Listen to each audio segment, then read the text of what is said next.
dire, c'est tout un système, en fait. Benjamin, il a raison, parce que voilà, en Chine, que ce soit nous, le premier sport en Russie, c'est la GR, donc tout le système est fait pour la réussite. Les filles, elles font pas presque d'études, elles font que ça de leur vie, elles font 10 heures par jour d'entraînement et elles passent par la santé, partout pour pouvoir réussir. Donc c'est vraiment tout un système qui est différent, qu'on ne trouve pas en France. Et... En fait, on a un enchaînement sur chaque engin de 1 minute 30 sur une musique. Et puis, on a droit à 2 musiques à parole maintenant. Donc c'est super cool. Ça permet de varier un petit peu. Il faut savoir que dans la GR, la question de la morphologie, c'est primordial. Si t'as pas la morphologie sur le tapis, si t'es pas mince, t'auras jamais ta note. Et malheureusement, c'est comme ça. Donc, tous les entraîneurs, c'est pour ça qu'ils nous demandent d'être minces, parce que le schéma de la meilleure gymnaste qui est en Russie, vu que c'est les pays de l'Est qui dirigent, tu dois être mince en GR pour réussir. Donc voilà, c'est pour ça qu'il y a ce schéma-là. Et en y réfléchissant un peu, c'est pour ça que j'ai parlé avec le préparateur physique. Il m'a dit, mais quand j'ai commencé à faire de la préparation physique, tu prends un peu de muscle. Donc, tu es un peu moins fine, mais tu as plus de muscle. Mais c'est ce qui va te permettre de sauter plus haut.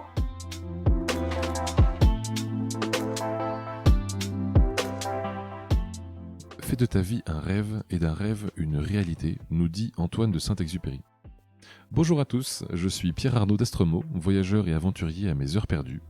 J'ai créé le podcast Un bol d'air avec pour seul but de vous faire découvrir la face cachée de la vie des plus grands aventuriers, voyageurs et sportifs de ce monde, pour connaître tous les engrenages et les rouages qui façonnent finalement l'image publique que nous avons d'eux.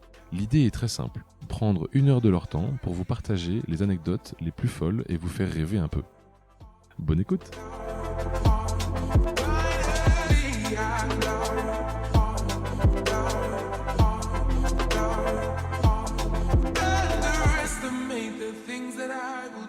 Alors bonjour à tous, aujourd'hui j'accueille Ksenia Mustafaeva. Bonjour Ksenia.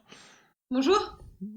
Merci de prendre ce temps Ksenia. Est-ce que pour ceux qui ne te connaissent pas, tu pourrais te présenter s'il te plaît? Alors donc je m'appelle Ksenia Mustafaeva, j'ai 24 ans, bientôt 25 dans quelques semaines, dans 2 semaines exactement. Voilà, je fais de la gymnastique rythmique depuis l'âge de 4 ans maintenant. Je suis née en Biélorussie à la base et j'ai commencé la gymnastique rythmique à 4 ans là-bas. Ma maman elle faisait quand elle était jeune et on est passé en France à l'âge de 6 ans, quand j'avais 6 ans. Ouais. Donc voilà, et en fait ma maman elle a continué à m'entraîner quand on est passé en France, donc depuis je m'entraîne avec elle, on s'entraîne ensemble. Okay. On a atterri à Bordeaux à la base, on est resté quelques années, 1 ou 2 années. Et après, on est allé à Bourges. Donc, j'ai passé 10 ans à Bourges. Et après, on a basculé à l'INSEP à Paris. Donc là, ça fait depuis 2010 qu'on est à l'INSEP. Donc voilà. Et donc, vous avez suivi finalement une passion que tu as depuis que tu es toute petite, ou est-ce que c'est ta maman qui l'avait déjà, cette passion? C'est plus ma maman, parce que faut savoir qu'dans les pays de l'Est, la gymnastique rythmique, c'est le premier sport pour les femmes, pour les filles. Et donc voilà, elle m'a mis direct là-dedans. Elle en a fait un peu quand elle était jeune. Du coup, moi, j'ai rien demandé. Elle m'a mis dedans et j'ai continué à m'entraîner. Et au fur et à mesure, j'ai commencé à avoir des résultats et ça m'a plu un peu plus tard, pas dès le début. Parce que ta maman aussi était à un haut niveau, ou est-ce que simplement sa passion, elle te l'a transmise et du coup, toi, tu t'es décidé à un haut niveau?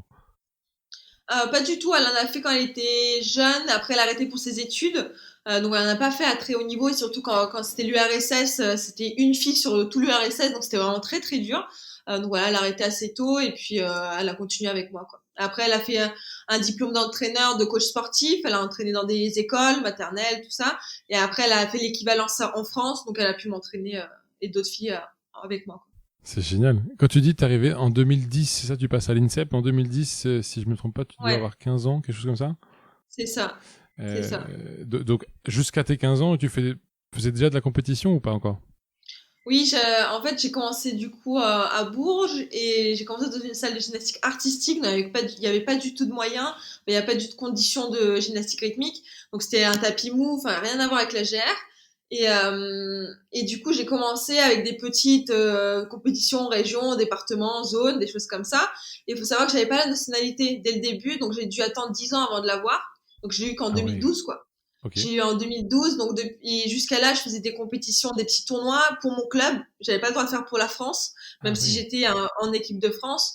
Et voilà, pour les championnats de France, j'étais tout le temps à côté du podium, même quand j'étais première. Donc ça, c'était un peu frustrant. Et voilà, quand j'ai pu l'avoir, donc après là, j'ai pu faire le championnat d'Europe, du monde. Et ma première compète, d'ailleurs, c'était les test events, c'était le repêchage pour les Jeux de Londres. Et du coup, j'avais l'âge pour le faire parce qu'il pouvait y avoir un deuxième quota. Et du coup, c'était ma première compète. J'étais toute petite, j'étais choquée, quoi. C'était vraiment trop stressée, j'ai fait n'importe quoi, mais bon, ça m'a mis dans le bain direct. C'est génial.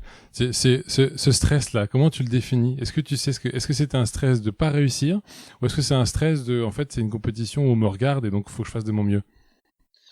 Bah, à ce moment-là, c'était plus la pression dans le sens où même ma mère, elle me disait c'est bon, tu peux avoir la qualif. Enfin, c'était alors que c'était ma première compète. Donc au jour d'aujourd'hui, je me dis c'était impossible. Déjà, fallait se faire un nom dans notre sport, tout ça. Et on m'a mis tellement la pression en me disant oui, si tu fais un bon truc, c'est bon, t'es qualifié. Alors que c'était pas du tout ça. Donc je me suis mis une pression de dingue. Et ma mère aussi était stressée comme je sais pas quoi.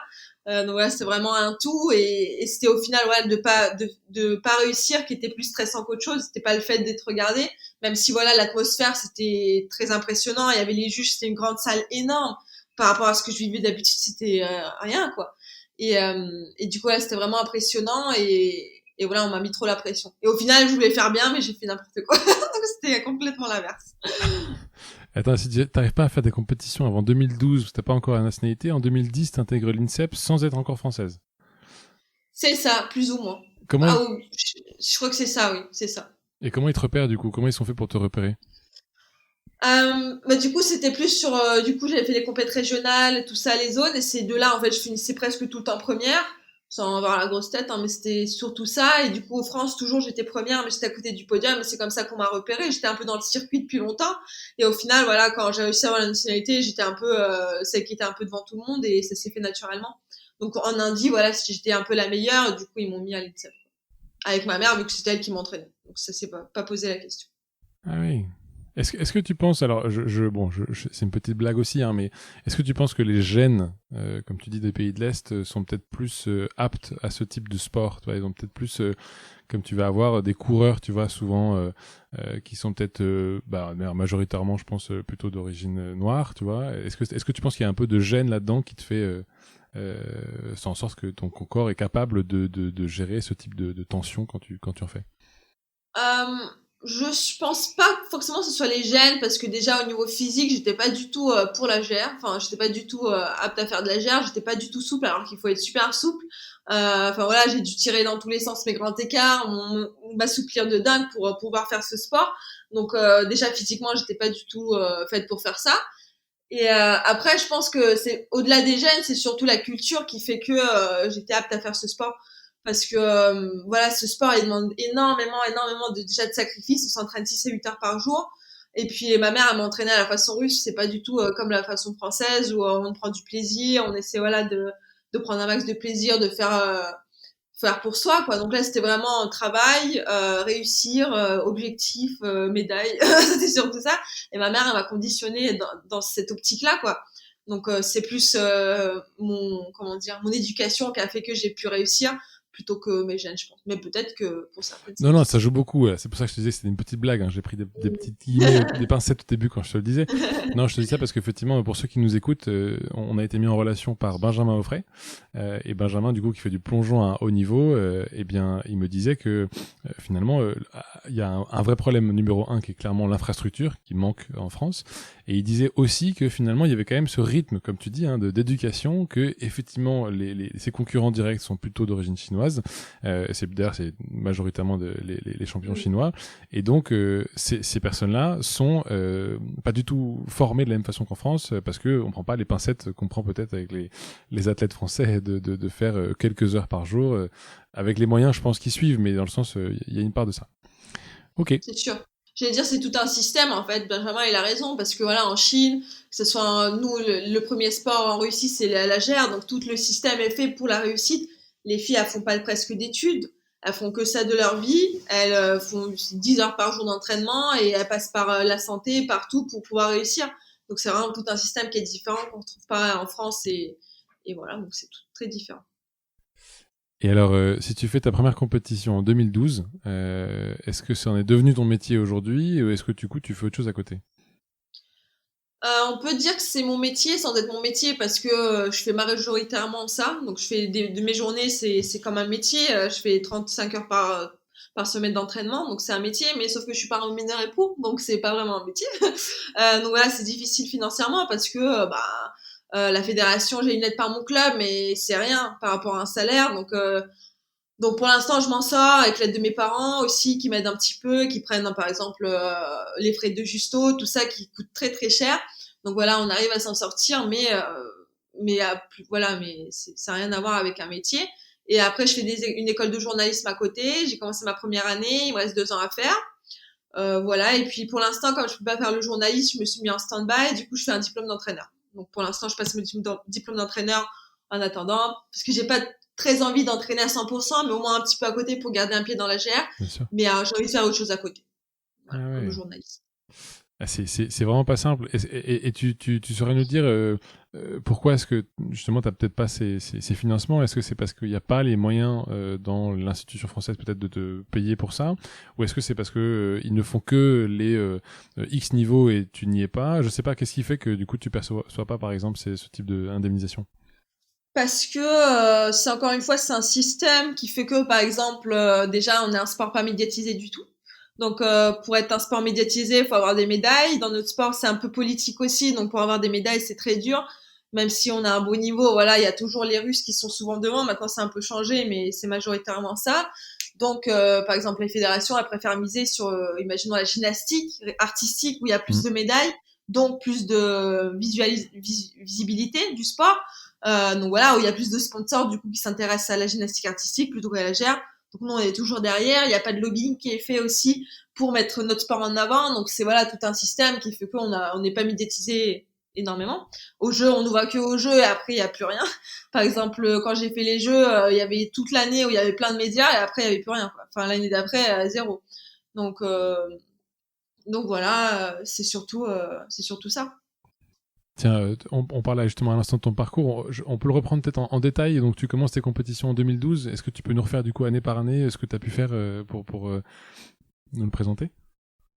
Année par année. Ou Donc les 2012, grands ouais, c'était le chapitres, test quoi. event. Ouais. Donc toujours chaque année, il y a les Europes les mondes, championnat du monde, championnat d'Europe, championnat du monde. Donc les test events en 2012. Après 2013, il y avait voilà Europe monde. Après on a en fait il y a des grands prix, des coupes du monde. Les coupes du monde c'est beaucoup plus important pour nous que les grands prix. Donc c'est en plus bas les grands prix.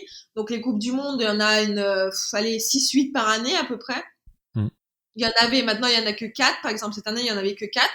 Et donc voilà, les mondes se finissent en septembre, donc c'est la fin de l'année.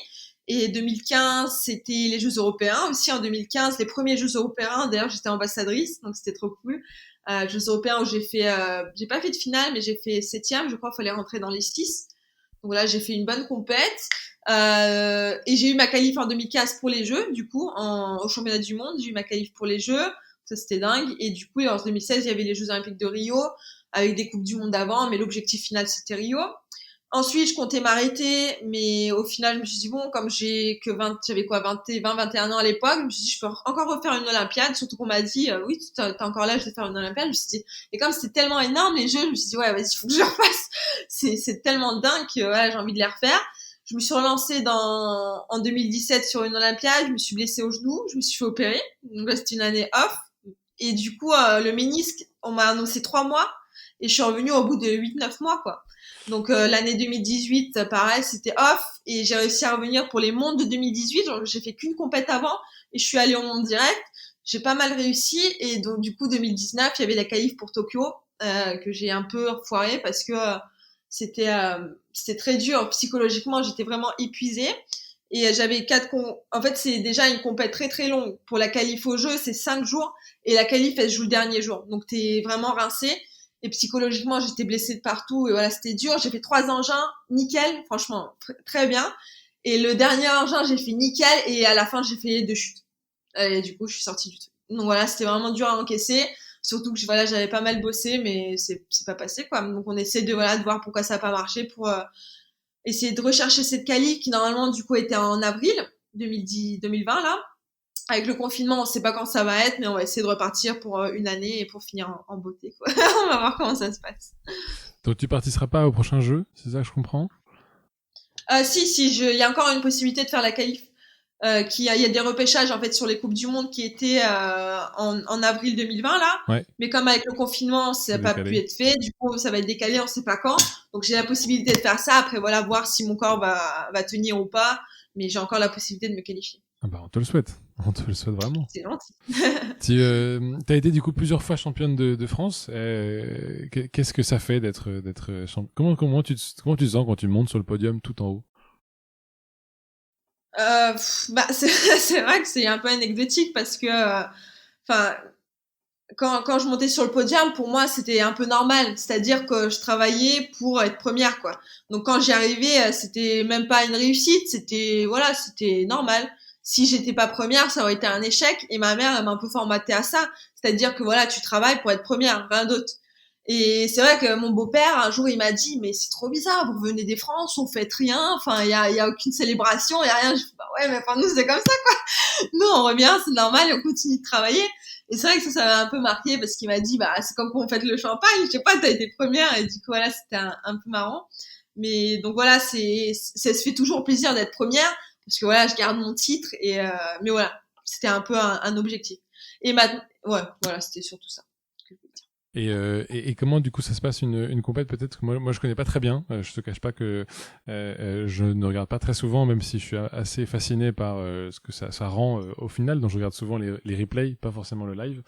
Mais du coup comment ça se passe une compétition sur de la GA justement? Comment ça se déroule?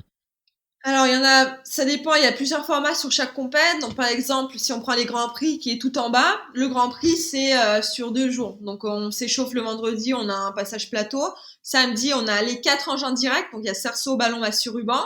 On fait les 4 d'un coup pour concours général. Et le lendemain, on a les finales. Donc, si on est qualifié sur 2 engins, on fait le lendemain que 2 engins, etc. Si on est qualifié pour les 4, on fait les 4 le lendemain. Les Coupes du Monde, c'est différent. Les Coupes du Monde, c'est sur 3 jours. Donc, t'as 2 engins, cerceau ballon le premier jour, massue ruban le deuxième jour, concours général, et le dimanche, toujours les finales. Donc pareil, selon où tu rentres. Et par contre, comme les championnats du monde qualificatifs, c'est sur 5 jours.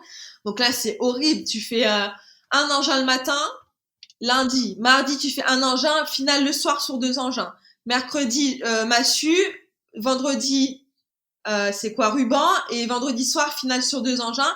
Et samedi, tu fais les 4 engins pour ta qualif. Tu refais tout de zéro, rien, tout est remis à zéro et tu refais les 4 engins. Donc, Ah voilà. C'est vache. une semaine dure. Ah ouais, Et en plus, t'as les entraînements entre, quoi. Les entraînements entre, c'est horrible. c'est intense hein. C'est Ouais. ça a l'air vachement intense. Tu Quand tu dis 4 engins, tu peux nous détailler du coup quand tu dis ballon, cerceau, ruban et massue, ça représente quoi comme épreuve? Du coup, en fait, on a un enchaînement sur chaque engin de 1 minute 30 sur une musique. Donc, chaque musique on a un engin. Et puis, on a droit à 2 musiques à parole maintenant. Donc, c'est super cool. Ça permet de varier un petit peu. Et voilà, donc on a ballon, cerceau, massue, ruban. Et donc, on s'échauffe un peu avant, on sort sur le prat, on fait notre enchaînement devant les juges. On revient, on s'échauffe à l'autre engin. Et c'est comme ça, on enchaîne, quoi. Ok. Et alors, qu'est-ce que ça te fait de te dire que tu joues finalement ta place sur quelques minutes à peine? Finalement, tu joues ta place sur 1 minute 30, tu m'as dit, fois 4? Ouais, c'est ça, 1 minute 30 fois 4. Après, ce qui est bien dans le concours général, c'est que tu vois, si tu fais une chute, ben, c'est pas, comment dire, tu peux te rattraper sur les autres engins, quoi. Tu vois, tout le Mm. monde peut faire des chutes, c'est tellement aléatoire que t'essaies de te mettre en condition et puis tu fais une chute, t'essaies de te rattraper l'engin d'après. Après, sur les finales, c'est très frustrant parce que c'est un one shot, donc tu t'échauffes, tu sors, bah, si tu fais une chute, c'est fini, tu finis 8e. Donc ouais, j'essaie de travailler. C'est surtout le stress aussi à travailler parce que plus tu stresses, plus tu risques de faire des erreurs. Et voilà, j'essaie de me mettre déjà en condition à l'entraînement pour essayer de faire un peu comme en compète, pour essayer voilà d'être dans les mêmes conditions et de sortir en compète et d'essayer de faire la même chose, quoi. Donc c'est vraiment un travail en amont à faire.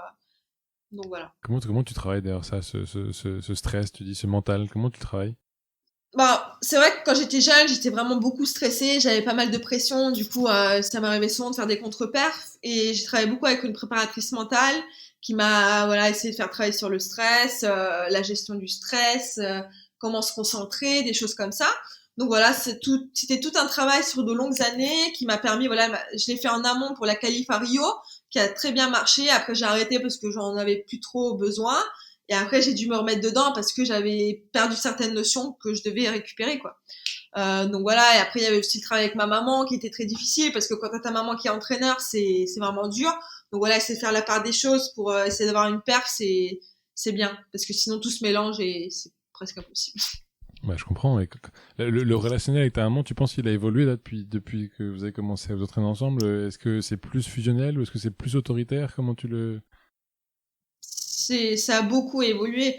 quand j'étais jeune, c'était beaucoup autoritaire, c'est-à-dire que ma maman, elle dirigeait un peu tout. Donc, c'est-à-dire que voilà, moi, je faisais mes entraînements, elle me disait ce que je devais faire. Et au bout d'un moment, c'est un peu coincé parce que j'ai commencé à grandir et je pouvais plus être, on pouvait plus avoir autant d'autorité sur moi, quoi. C'était presque invivable. Donc, du coup, j'ai commencé à avoir une préparatrice mentale qui a commencé à me dire comment je devais faire pour communiquer parce qu'on communique pas du tout. Quand on est russe, voilà, c'est toi, tu fais ça et c'est tout, quoi. Donc, on communiquait pas du tout et j'ai dû un peu apprendre à ma mère à communiquer, pour lui dire mon ressenti aussi, comment je voyais les choses. Et au final, on a essayé de trouver un équilibre parce que sinon, ça serait arrêté parce que sinon, moi, j'aurais arrêté ma carrière parce que ça a été vraiment très difficile. Et voilà, pour essayer de lui faire comprendre ce que moi j'avais besoin et comment moi je voyais les choses aussi. C'était ça qui était très important. Et elle l'a compris au fur et à mesure, même si ça coince encore un peu de temps en temps, mais voilà, on a un peu rentré sur la même longueur d'onde. Ouais, mais ça va pas être simple, hein. Ça va pas être simple d'avoir sa maman, du coup, qui a deux rôles finalement, qui a le rôle de maman et puis le rôle d'entraîneuse en même temps. T'as fait des compétitions jusqu'à finalement un très haut niveau. Qu'est-ce que ça te donne comme impression du coup aujourd'hui quand tu termines ça? Est-ce que tu as l'impression qu'il va te manquer quelque chose après? Est-ce que tu as la sensation que si tu arrêtes ça, il va te manquer une part de toi? Ou est-ce que du coup, est-ce que la compétition fait partie de toi intégralement? Ouais, je pense que ça va me manquer. Mais en fait, c'est pareil, c'est en demi-teinte, c'est-à-dire que je sais que ma carrière va bientôt être finie et c'est difficile parce que tu dis j'ai passé 20 ans dans le sport et qu'est-ce que je vais faire après, quoi. Enfin, je sais pas, c'est toute ta vie et tu vis de ça. C'est l'adrénaline des compètes, voilà, c'est la routine, c'est un tout. Mais en même temps, tu dis j'en peux plus, quoi. Ça fait 20 ans que je suis dans le sport, les douleurs du physique et tout, j'ai tellement mal partout que c'est vraiment très très dur les dernières années. Donc c'est un côté où tu dis cool, je vais pouvoir faire autre chose. D'un autre côté, tu te dis mais je vais faire que ça. Et j'aime tellement ça que voilà, qu'est-ce que je vais faire après et comment je vais vivre. Enfin, je sais pas. Et même financièrement, tu te dis voilà, là je gagne de l'argent par rapport à ça. Comment je vais faire après si j'ai plus de GR. Enfin, c'est un tout. Voilà. Après. On essaie de le préparer, quoi. On essaie de le préparer, mais c'est sûr qu'il y a quelque chose qui va me manquer et je vais devoir compenser par autre chose, faire un autre sport ou je sais pas, trouver un intérêt dans autre chose, quoi. Tu ressens aujourd'hui des frustrations, des éléments des manques peut-être dans ta carrière que tu aurais fait différemment? Oui, oui, dans un sens où j'aurais peut-être aimé prendre plus de plaisir quand j'étais jeune, parce que c'est quelque chose qu'on m'a pas appris, de prendre du plaisir quand on fait du sport. Donc moi, au début, c'était vraiment voilà pour gagner et je faisais beaucoup d'heures d'entraînement, beaucoup d'heures de souffrance pour arriver à mon objectif. Et au final, voilà, en grandissant, je me suis dit comment je peux essayer de prendre du plaisir parce que je peux plus être dans ce négatif et toujours dans le travail d'acharnement en fait. Et j'essaie de le trouver, mais comme on l'a pas appris, c'est très difficile. Et comme ma maman, elle connaît pas ça non plus, bah, c'est vraiment difficile de le trouver. Et j'aurais aimé qu'on m'apprenne, en fait, à prendre du plaisir quand on fait du sport. Donc, trouver ce juste milieu. Ouais, bien sûr. Tu pourrais nous faire une description de ta journée type, je sais pas, dans ta semaine par exemple, il ressemble à quoi le jeudi? Le jeudi, bah, c'est vrai que maintenant, par exemple, un jeudi, donc j'ai pas cours en ce moment, je fais que des cours par correspondance. Donc c'est à base d'entraînement, je me lève vers 9h, je vais m'entraîner vers, non, 8h, je m'entraîne vers 9h jusqu'à, allez, 11h30 midi. Je rentre chez moi manger et l'après-midi, c'est surtout de la préparation physique. Parce que je fais plus trop de entraînements parce que je peux plus physiquement faire que de la spécifique GR. Donc j'essaie de compenser en faisant du travail physique, de renforcement, des choses comme ça. Donc voilà, c'est surtout un travail de GR, 3 heures à peu près, où je fais plus en qualité qu'en quantité. Alors qu'avant, je faisais 8 heures de GR par jour et c'est tout, quoi. Donc je faisais que ça, beaucoup de répètes, mais là, je fais plus, donc je fais qu'en quantité. Et c'est de faire comme en compète des one-shots, et c'est de faire direct mon passage réussi sans faute. Et l'après-midi, je fais voilà, récup et préparation physique. Ok, donc une journée finalement quand même bien chargée. Et est-ce que tu penses qu'il faudra que tu déconstruises, je sais pas, ton mental ou ton rythme corporel le jour où tu arrêtes le sport, tu vois, à se réhabituer à faire autre chose que ces 8 heures de sport dans la journée, tu vois? C'est sûr, bah déjà, c'est sûr qu'il faut que je continue une activité physique. Mon préparateur physique, il me le dit, si j'arrête, je vais avoir encore plus mal partout, ça c'est sûr. Donc, faut obligatoirement que je me fixe des horaires pour faire du sport, quoi, pour renforcer les muscles. Et après, déjà, j'aurai le journalisme, mes études, qui va me prendre pas mal le temps dans la journée. Donc, ça c'est bien, ça va m'occuper. Et puis le soir, c'est que je vais un peu entraîner dans un club où j'entraîne maintenant. Donc je pense que comme ça, sur le papier, ça va être pas mal, ça va m'occuper mes journées. Après, à voir si ça va vraiment me plaire et si ça va être satisfaisant pour moi, quoi. Si j'ai besoin de refaire autre chose, je pense qu'il faut surtout que je fasse des activités qui me plaisent. Je sais pas, genre j'aimerais prendre des cours de danse, de hip-hop, des trucs comme ça. Et donc voilà, si je fais ça, ça va être pas mal. Faut vraiment trouver des trucs qui me plaisent. Et qui éventuellement font une compensation finalement sportive, peut-être à un moins haut niveau de ce que tu fais maintenant. Ouais. C'est clair, c'est clair. Tu passes un peu de temps avec les médias dans la semaine. Comment ça se passe? Est-ce que tu fais des interviews un peu comme comme ceci, ou est-ce que tu fais, je sais pas, tu as du temps en fait que tu vas consacrer finalement de ta semaine à une exposition finalement médiatique? Ça dépend. C'est vrai que pendant le confinement, j'ai eu beaucoup de demandes et c'est vrai que ça m'a assez surpris parce qu'il y a voilà, pas mal de médias qui m'ont demandé des interviews ou même des podcasts et donc voilà, ça c'est vraiment cool pour parler de ma carrière, tout ça. Après, c'est vrai que le reste du temps, c'est ça qui est un peu aberrant, c'est que voilà, ça m'est arrivé pendant le confinement et je suis sûre que quand je vais reprendre la GR, il y aura plus rien quoi. Donc c'est assez bizarre, c'est assez frustrant aussi parce que voilà, après je pense que les gens ils avaient plus de temps pour voilà voir d'autres sports tout ça. Mais c'est ça, c'est ce qui montre que la GR est pas médiatisée du tout, c'est que en temps normal, comme quand il y a tout fonctionne bien, il y a personne s'intéresse à la GR quoi. Donc ça, c'est un peu frustrant, mais bon, je suis déjà contente que pendant le confinement, on s'intéresse à ce que je fais. Et alors du coup, si tu passes un peu de temps, d'habitude, pas beaucoup, et là depuis quelques temps un peu plus avec le confinement, euh, toi qui es quand même fan de ce sport-là, si tu avais une semaine type pour reprendre un peu ce qu'on se disait, tu te débarrasserais de quoi? C'est quoi l'élément principal? Est-ce que c'est cette partie médiatique justement en ce moment qui est too much, ou au contraire comme c'est bien, tu veux la garder, mais du coup dans une semaine normale, qu'est-ce qui serait le poids lourd, tu vois, que tu voudrais laisser de côté? Franchement, non, les médias, ça me dérange pas du tout et c'est quelque chose toute ma vie où j'ai pris du plaisir à répondre aux questions. Franchement, ça me pose pas du tout de soucis. Et au contraire, raconter mon histoire, peut-être aider certaines personnes qui, je sais pas, traversent le même parcours que moi, c'est top. Enfin, moi, et serait-ce que même pendant les compètes, tu sais qu'il y a des gymnastes, quand tu signes des autographes, elles font la tête. Enfin, moi, j'ai jamais fait ça et j'essaie de pas prendre la grosse tête, quoi. Je trouve ça horrible. Donc voilà. Après, c'est vrai que franchement, je changerais pas grand-chose à part, c'est vrai que voilà, faire moins d'entraînement, c'est difficile parce que je perds mon niveau et ça, je m'en suis rendu compte. C'est vrai que pendant le confinement, là, j'ai pas fait autant de sport que d'habitude en GR et c'est vrai que j'ai perdu mon niveau, donc va falloir que je rattrape tout ça. Donc voilà. Après, j'ai réussi quand même à garder, genre, je sais pas, une force musculaire que quand je fais là, par exemple, j'ai repris avec le préparateur physique, je suis pas à la rue, quoi. Donc ça, c'est cool. Plus de cardio. Voilà, ce que j'aimerais changer, c'est courir. Courir parce que je peux pas courir, j'ai mal aux pieds. Donc ça, c'est un truc qui manque beaucoup, beaucoup. Je suis obligée de faire du vélo et je déteste ça. Après, voilà, je fais des cours en ligne avec des gymnastes. C'est trop bien. Donc voilà, c'est surtout courir, je pense. Parce que le reste, tout va bien. Ça te manque. Ok. Ouais. Est-ce que tu penses pas que dans les routines que tu fais du coup sur ton on dit une routine, hein, c'est ça? On dit une routine? Ouais. Un enchaînement. Un Un enchaînement. enchaînement. Ok. Et dans les enchaînements que tu fais, est-ce que tu penses pas que parfois les figures c'est quand même un peu trop, toi, c'est un peu poussé, ça peut même être un peu dangereux, et donc on a tendance à pousser le corps humain jusque dans ses retranchements. Si, si. Je suis tout à fait d'accord dans le sens où, en fait, il faut savoir que quand j'ai fait les Jeux de Rio, on a un code de pointage qui définit voilà, les points, tout ça. Donc, à Rio, on avait une note fermée, donc c'était de 10 ou 20, je sais plus. Mais en gros, tu devais faire ton enchaînement jusqu'à arriver à 10, tu pouvais plus monter au niveau des points. Donc, tout le monde faisait à peu près la même chose et c'était beaucoup plus de pas rythmé. Donc, c'est-à-dire que on faisait beaucoup plus de danse, moins d'acrobatie, ce qui permettait voilà, de créer une relation musique-mouvement déjà qui était mieux pour les juges. Euh, donc voilà, et après Rio, ça a changé. Ils ont changé le code de pointage complètement et maintenant c'est devenu du cirque. C'est-à-dire que la note est ouverte, tu dois faire un maximum de points, il n'y a plus de relation musique-mouvement, il n'y a rien. Et t'es obligé de faire que des figures et en plus avec l'engin et en plus avec le corps. Donc tu dois faire des trucs de dingue.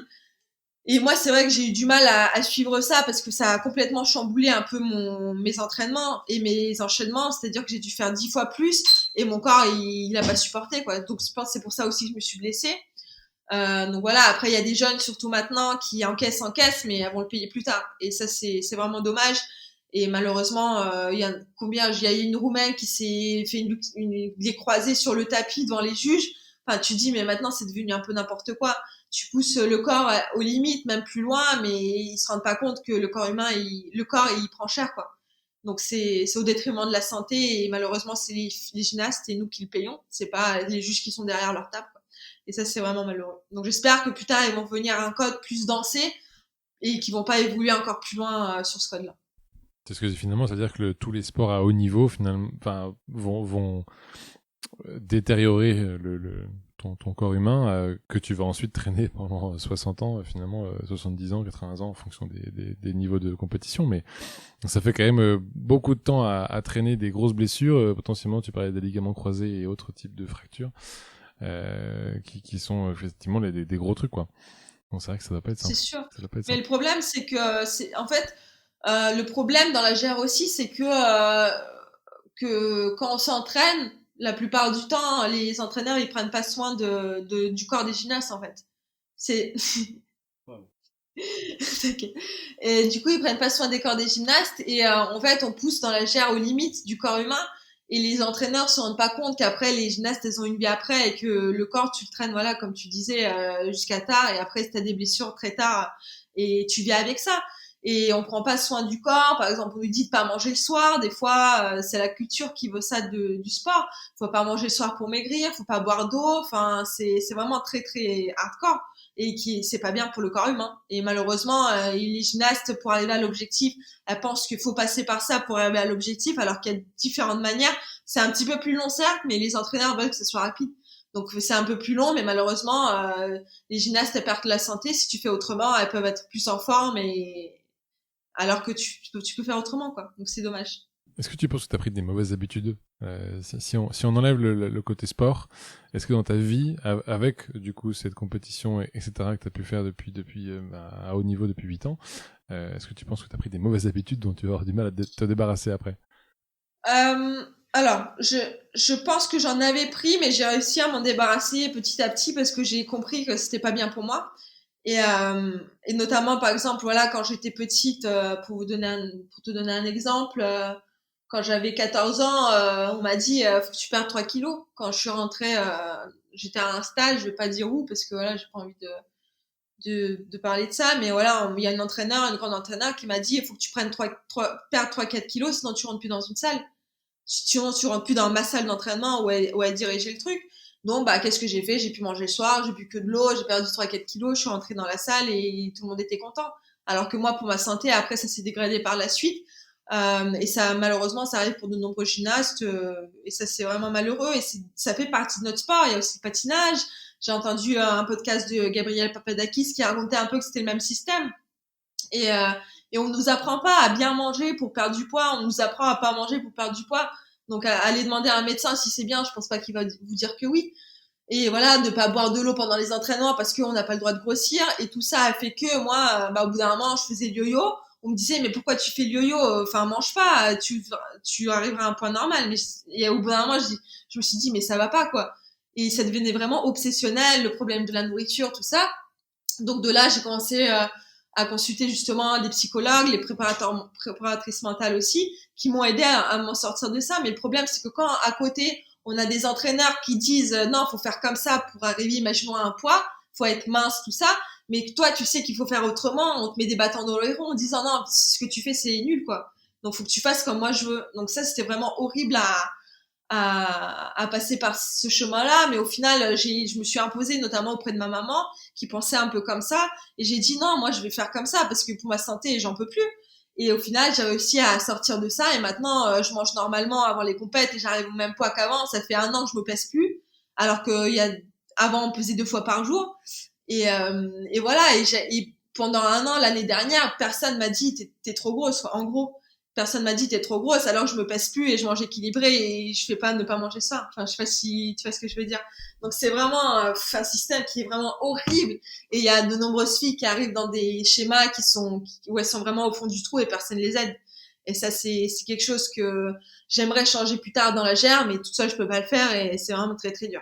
Donc au moins en parler, tu vois, je pense que c'est pas mal. Et tu penses pas que justement il y a un manque peut-être de spécialistes nutritionnels dans ce milieu-là et que du coup toi qui veux être entraîneuse ou coach comme tu l'as dit, que tu puisses avoir une part de ça aussi, tu vois, d'accompagner peut-être mentalement les personnes à ne pas être bon, tu parlais de presque dépression, mais simplement de pouvoir prendre soin d'elles sans forcément utiliser des méthodes trop drastiques, quoi. Alors oui, ça peut servir, sauf que moi je l'ai vécu sur moi. Quand j'avais tous ces problèmes, j'ai consulté, je sais pas, 5 nutritionnistes. Et le problème, c'est que c'est ce que je disais tout à l'heure, c'est qu'on nous dit, voilà, il faut avoir une alimentation équilibrée. Donc c'est ce que j'ai commencé à faire, mais en fait, ça allait pas vite en fait, parce que quand tu as une alimentation équilibrée, tu stabilises, donc ça va beaucoup plus lentement que quand tu manges pas le soir, donc ça va, tu perds 3 kilos direct. Et quand on te demande à côté, les entraîneurs demandent, tu dois perdre 3 kilos plus vite, plus vite, plus vite, qu'on te met la pression, bah au bout d'un moment, t'abandonnes ce schéma-là, parce que bah ça convient pas et que pour atteindre tes objectifs, t'as besoin que l'entraîneur soit à côté de toi, quoi. Et du coup, c'est pas le problème d'avoir un nutritionniste, c'est le problème que les entraîneurs t'inculquent quelque chose qui est pas vrai. Donc c'est plutôt les entraîneurs qui devraient avoir un nutritionniste, voilà, et qui devraient prendre conscience que pour avoir un poids équilibré, faut arrêter de pas manger le soir, faut manger équilibré, c'est tout. Et ce poids équilibré, peut-être, pour bien comprendre, tu penses qu'il est, ou tu penses, de fait, il est important. Pourquoi? Qu'est-ce qui fait que vous avez besoin de justement de réguler, de garder une courbe fixe? Est-ce que c'est parce que les pirouettes sont plus faciles avec ce poids-là, ou est-ce que c'est parce que du coup, tu as moins de risque de te faire de mal? Alors ça, d'ailleurs, j'en ai parlé avec le préparateur physique que j'ai appris avec lui à travailler lundi, et j'en ai parlé un peu avec lui, et c'est vrai que moi, pour moi, de ce qu'on me disait aussi, et ça, je l'avais dans ma tête aussi, c'est que, voilà, plus t'es léger, plus tu vas sauter haut, si tu es maigre, tu vas avoir plus d'amplitude, tout ça. Mais il faut savoir que dans la GR, la question de la morphologie, c'est primordial. Si t'as pas la morphologie sur le tapis, si t'es pas mince, t'auras jamais ta note. Et ça, c'est clair et net, c'est depuis la nuit des temps. Et malheureusement, c'est comme ça. Donc, tous les entraîneurs, c'est pour ça qu'ils nous demandent d'être minces, parce que comment dire, comment on dit, pas le prototype, le schéma de la meilleure gymnaste qui est en Russie, vu que c'est les pays de l'Est qui dirigent, tu dois être mince en GR pour réussir. Donc voilà, c'est pour ça qu'il y a ce schéma-là. Et en y réfléchissant un peu, c'est pour ça que j'ai parlé avec le préparateur physique, il m'a dit, et c'est ce que j'ai vécu aussi, c'est que quand j'ai commencé à faire de la préparation physique, tu prends un peu de muscle, donc tu es un peu moins tu es un peu moins fine, mais tu as plus de muscle, mais c'est ce qui va te permettre de sauter plus haut. Donc c'est pas forcément le fait d'être mince qui va te faire sauter plus haut, c'est le fait d'avoir plus de muscles, plus d'impulsions et de travailler vraiment sur les impulsions des pieds, tout ça. Et donc voilà, ça a rien à voir en fait. Au final, quand j'y repense, quand je prends un peu de recul, c'est juste esthétiquement. On nous demande d'être mince esthétiquement, mais quand on nous dit au final, quand j'y repense, voilà, si tu maigris, tu vas sauter plus haut. En fait, ça a rien à voir. C'est juste parce que tu te renforces tes muscles et tu auras plus une meilleure impulsion que tu vas sauter plus haut. C'est pas parce que t'es plus mince. Donc voilà, c'est juste une question de morphologie. Et en général, on nous demande d'avoir une morphologie type pour performer. Voilà. Et une taille peut-être aussi? Est-ce que ça joue aussi si c'est trop grand ou petit? Pas trop chez nous. Maintenant, on voit un peu de tout. Les meilleures gymnastes mondiales, elles font 1 mètre, je sais pas, 1 mètre 58, je pense. Elles sont vraiment toutes petites. Alors qu'avant, à l'époque de Tokyo, tout ça, Tokyo, qu'est-ce que je dis, à l'époque de Pékin, c'était vraiment des vraies femmes. Je trouve qu'elles avaient plus le corps des femmes, elles étaient plus grandes, 1 mètre 70 minimum, mais vraiment toutes, hein. Il y en avait beaucoup qui étaient comme ça, et maintenant, on voit plus de petites. Moi, je fais 1 mètre 65, c'est à peu près la moyenne. Mais il y en a des plus petites, les meilleures mondiales, elles font même pas 1 mètre 60. Donc voilà. Ok. Tiens, je sais pas si c'est forcément dans ce sport, mais est-ce que toi, tu as des idoles à titre personnel? Est-ce que tu as des personnes qui vont t'inspirer ou que tu vas admirer en particulier? Bah, si je prends mon sport, oui, il y avait une Ukrainienne que j'admire beaucoup et que j'admirais quand elle pratiquait encore. Elle a fait 3e aux Jeux de Rio. Et c'est une gymnaste voilà que j'ai suivie. Elle a fait 2 Olympiades et c'est vrai que je m'entraînais avec elle sur le tapis en compète.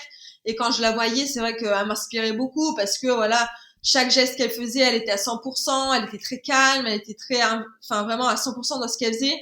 Et c'est vrai que l'Ukraine, au niveau des notes, elle se faisait toujours descendre, c'est politiquement comme ça. Et au final, elle a réussi à avoir sa médaille de bronze du coup aux Jeux de Rio et c'était vraiment quelque chose de dingue parce qu'elle a fait 4 enchaînements parfaits, elle a fait un truc vraiment parfait. Et ça se voyait que elle travaillait vraiment beaucoup, beaucoup. Elle s'investissait énormément et elle mérite vraiment sa médaille. Et dans la vie, si c'est pas forcément dans ce sport-là, il y a des gens qui vont t'inspirer? Pas forcément une personne en particulier. Après, c'est vrai que voilà, j'en parle souvent, c'est sûrement Teddy Riner euh, parce que voilà, moi, à 25 ans, je suis vieille dans la GR. Et lui, il a 30 ans et il a un petit peu un vieux dans le judo. Il arrive, il a fait énormément je sais plus combien il a fait champion de Jeux Olympiques, mais voilà, ça inspire beaucoup et il arrive encore à avoir des médailles maintenant, quoi, alors qu'il a 30 ans. Et ça m'inspire beaucoup parce que moi, je galère un peu alors que j'ai 25 ans. Je me dis comment je fais, comment je vais faire, qu'est-ce que je peux adapter pour avoir une performance alors que je galère avec mon corps, quoi. Donc vraiment, c'est quelque chose qui m'inspire beaucoup et c'est surtout quelqu'un de très ouvert. Donc c'est vraiment des personnes comme ça qui sont ouvertes, à qui tu peux poser des questions. Et voilà, tu m'inspires beaucoup. Tu peux t'inspirer vraiment de beaucoup de personnes. Il y a des personnes à l'INSEP qui se blessent énormément. Marie-Amélie Le Fur, par exemple, j'ai lu son livre, c'est très inspirant. Enfin, ça n'a rien à voir avec une personne lambda. Donc voilà, toutes les personnes sont inspirantes et je lis beaucoup de biographies, d'autobiographies, voilà, pour m'inspirer de chaque parcours, quoi. Mais c'est ça qui m'aide beaucoup. Du coup, c'est quoi ton rêve aujourd'hui? Si t'en as un. Mon rêve, moi j'en ai plusieurs. Le premier, on va dire que sportivement parlant, faire les Jeux de Tokyo, Ouais. me qualifier pour une deuxième Olympiade, ça va être pour vraiment bien finir sur une bonne note, c'est ce que tout le monde peut me souhaiter. Après, voilà, essayer d'être en bonne santé, c'est très important. Surtout quand on est athlète de haut niveau, on a mal partout, donc vraiment essayer de pas avoir mal partout. Et autre chose, si je pouvais changer quelque chose dans la GR, j'aimerais beaucoup en un claquement de doigts si je pouvais changer certaines choses pour améliorer la vie de certaines gymnastes, quoi. Parce que si, comme moi, je l'ai vécu, je sais de quoi je parle et je sais que certaines vivent un peu la même chose. Donc essayer d'aider, je sais pas encore comment, ces gymnastes pour qu'elles vivent mieux leur carrière, quoi. C'est hyper ambitieux et tu penses que tu vas y arriver? Je sais pas. Dans ma tête, c'est vraiment très dur parce que comme je le disais, toute seule, c'est impossible. Mais peut-être pas pour l'instant, pas maintenant, mais j'ai quelques pistes en fait pour, je sais pas, créer une association, des trucs comme ça, pour aider les sportifs. J'en sais rien, mais j'ai quelques pistes. Mais toute seule, c'est sûr que je vais pas y arriver. Donc je sais pas encore comment, mais on va voir si au fil des années, j'y arriverai. Bah, finalement, il y a une part de ton sport qui est quand même très solo. Tu vois, tu fais quand même beaucoup de choses toute seule. Est-ce que t'as pas un peu ce sentiment qu'un jour tu veux essayer des défis secrets un peu plus en groupe, tu vois, par exemple? Euh, c'est vrai que nous, on a déjà en gymnastique rythmique, on a l'individuel et l'ensemble. Donc en ensemble, elles sont 5 filles, à fois en même temps. Moi, j'ai toujours fait de l'indiv, j'ai jamais cherché à faire l'ensemble, donc ça m'a toujours plu plutôt que l'ensemble, mais j'avais fait des résultats et on peut pas faire les deux. Donc je suis toujours restée en indiv. Après, c'est vrai que comme toute ma vie j'étais en indiv, j'ai peur d'être un peu, je sais pas, je me vois pas faire un truc de groupe en fait. Déjà, je sais pas, si je rate, je vais trop culpabiliser. Pour les autres, c'est horrible. Enfin, quand je rate, tout le monde perd, en fait, si moi je rate. Donc ça, c'est quelque chose d'horrible. Après, ouais, pour le plaisir, pourquoi pas. Euh, mais je préfère toujours les sports individuels. Après, je vais essayer parce que comme j'ai passé 20 ans de ma carrière dans la GR, j'ai pas pu essayer beaucoup de choses. Mais oui, toujours essayer, ça serait bien, ouais. Et je compte essayer beaucoup de sports. Bah, j'allais dire justement, c'est quoi selon toi les sports que tu veux essayer et dans quel ordre? Euh, Comme je disais, danser, ça, c'est pas trop du sport, mais c'est une petite passion que j'ai. Donc vraiment, voilà, faire des cours de danse. Après, j'aime bien le bad. J'ai essayé le tennis, mais je suis pas trop forte dedans, donc c'est un peu dur. Plus le bad, du handball peut-être, basket, j'aime pas trop.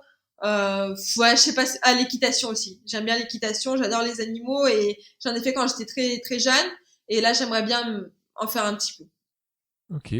Ah ouais, ça fait déjà pas mal de choses. Ouais. Ouais. Bon, du coup, juste pour bien comprendre, tu comptes t'arrêter quand? Si t'es pris aux Olympiades, tu fais l'Olympiade. Et sinon, C'est ça. tu t'arrêtes avant? Comment ça se passe? Oui, c'est ça. En fait, il y a les tournois qualificatifs, donc les Coupes du Monde qualificatives qui vont, je sais pas être quand encore. Et donc, on a 3 places sur les Coupes du Monde. Et après, il y a encore une place aux Europes. Donc, si après les Europes, je suis pas prise, je vais arrêter. Et si je suis prise pour aller soit Coupe du Monde ou Europe, bah, je continue jusqu'au jeu, tout simplement. Ok. Voilà. Xenia, juste pour bien saisir, du coup, selon toi, c'est quoi les prochaines étapes dans ton parcours et comment on fait pour te suivre, du coup? Ah bah écoute, pour l'instant je sais pas quelles sont les prochaines étapes, on n'a vraiment aucune certitude de ce qu'on va faire au niveau des compètes. Donc là on reprend les entraînements, le 8 je reprends à l'INSEP, là je suis en préparation physique à Bourges et donc voilà le 8 je retourne à l'INSEP pour reprendre tout doucement. Normalement on a les championnats d'Europe en septembre, mais avec les conditions de maintenant on sait pas du tout si ça va se faire. Donc voilà, je pense que ça va débuter sûrement en janvier prochain ou en fin d'année, décembre, janvier prochain. Donc voilà, c'est surtout les entraînements pour le moment, pour reprendre vraiment tout ce qu'on a perdu depuis le confinement. Okay. Et comment on te suit, du coup? On va sur la page Facebook, t'as un compte autre part, comment ça se passe? J'ai surtout Insta, je suis beaucoup plus sur Insta, Okay. donc Ksusha M, donc Xenia Mustafayeva, et voilà, Facebook aussi. Et j'ai mon blog aussi qui s'appelle iStretch Xenia Mustafayeva. J'ai créé ma chaîne YouTube où je donne pas mal de conseils pour s'étirer. Là, c'est plus axé sur les gymnastes. Après, il y a des trucs de renforcement aussi, des exercices de renfort. Donc, si vous êtes intéressé, ça s'appelle iStretch. Voilà. Génial. Ah, ça, c'est pratique, ça. 2 questions, du coup, Xenia, pour toi, pour bien comprendre. La première, c'est si tu avais donc quelqu'un devant toi qui a peut-être, je sais pas, 6 ans, 10 ans, je sais pas quel âge tu commences la gymnastique. Si tu avais quelqu'un devant toi qui a 6 ans ou qui a 10 ans, tu commences par quoi, selon toi? C'est quoi les conseils à lui donner? Bah déjà faut avoir les bases. Donc si on commence la GR, faut déjà avant de faire des diffs de malade, imaginons que les autres font, faut déjà avoir les bases. Donc voilà, travailler les assouplissements, faut être assez souple mais en même temps musclé, donc assouplissement, renforcement musculaire et voilà surtout commencer à prendre du plaisir dès tout petit. Faut faire vraiment ça si on aime ça, pas faire ça parce qu'on nous le demande et on aura beaucoup plus de résultats si on travaille dans cette optique-là. Ok. Et si tu as l'occasion, du coup, de recroiser, dernière question, de Xenia qui a 8 ans, ou toi qui vient de débarquer en France, qui en fait depuis 2 ans en France, qu'est-ce que tu lui dis? Ouf. Je vais parler à ma maman en plus, je pense. Si je croise moi, je vais parler à ma maman pour lui dire de travailler autrement parce que j'ai envie de lui dire qu'il y a d'autres manières de réussir, je pense, tout en étant très investi dans ce qu'on fait, mais plus en prenant soin de sa santé. Donc voilà. Ok. Bon, superbe. Merci d'avoir partagé tout ça avec nous, Ksenia. Je suis très content de t'avoir rencontré. Avec plaisir. Et puis du coup, on a hâte de voir la suite des résultats et on te souhaite vraiment toute la réussite pour participer à cette prochaine Olympiade qui du coup a lieu en 2021. C'est ça, c'est gentil, merci beaucoup. Ouais. À bientôt. Au revoir.